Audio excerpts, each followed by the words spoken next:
Hi guys, this is Atoussa calling. This is Atoussa videoing for you today. Today I chose to tell you a story instead of read you a book. So I'm gonna tell you a story, but before that, I wanted to sing a song with you. Okay, here we go. Hello, everybody. So glad to see you. Hello, everybody. We're so glad to see you. Hello to Mommy. So glad to see you. Hello to Daddy. So glad to see you too. Now let's play the guitar. You can shake your body. Hello, everybody. So glad to see you. Hello, everybody. We're so glad to see you. Thank you for singing with me. That's a beautiful song.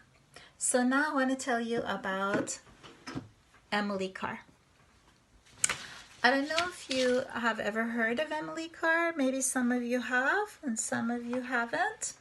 But if you haven't, then you'll learn about it today. Okay. So once there was an artist. Her name was Emily Carr.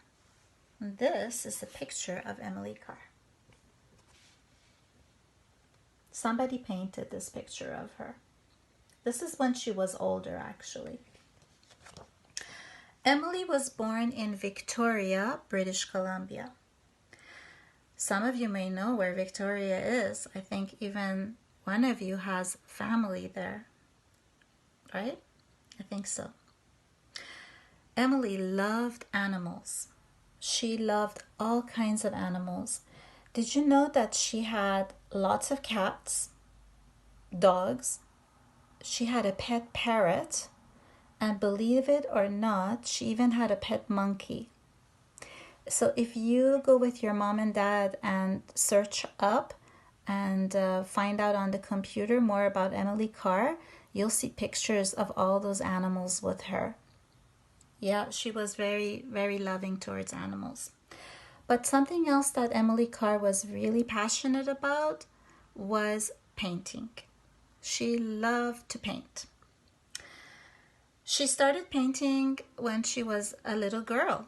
She was 10, 11, 12 years old, and her dad saw how she painted and how much she loved it. So he encouraged her and he had her take classes, and she became really, really good.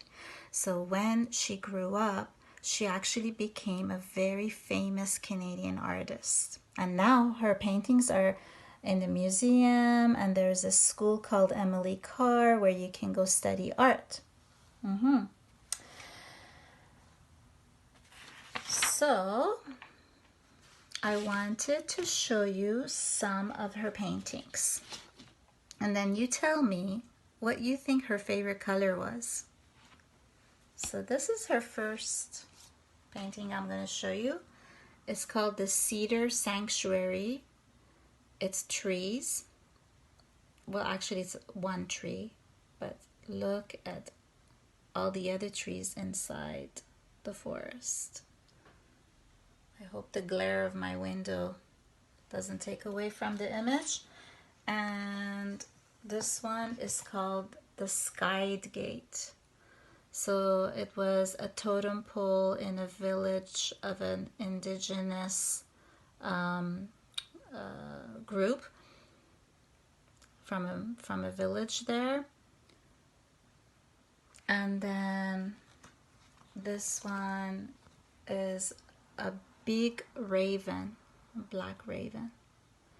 Can you see how the paintings look like, the pictures look like maybe the paintings were showing some kind of movement in the sky or movement in the grass. There's like twists and turns.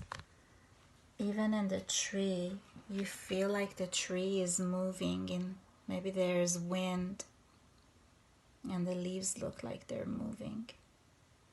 So she had a unique way of painting things. So what color do you think you saw mostly in all those paintings? Can you guess? If you guessed green, you were right. So she loved green. She had lots of green because if you look at the forest, there's a lot of green. And that's what she loved about Canada, all the green that was out there. So what did she use? She used watercolors. Do you know what watercolors are? I'm quite sure you do. It's when you mix water with a special kind of paint, and then you can paint with it. Then she also used charcoals, which is something like this, and gets your hand quite dirty. And she also used oil paints. So now I want you to do something next week when I FaceTime you and we talk. Before that, go outside, find a tree that you really like, and draw it or paint it, whatever you like to do. Or you can even do collage, whatever you like to do. Or make something that reminds you of Emily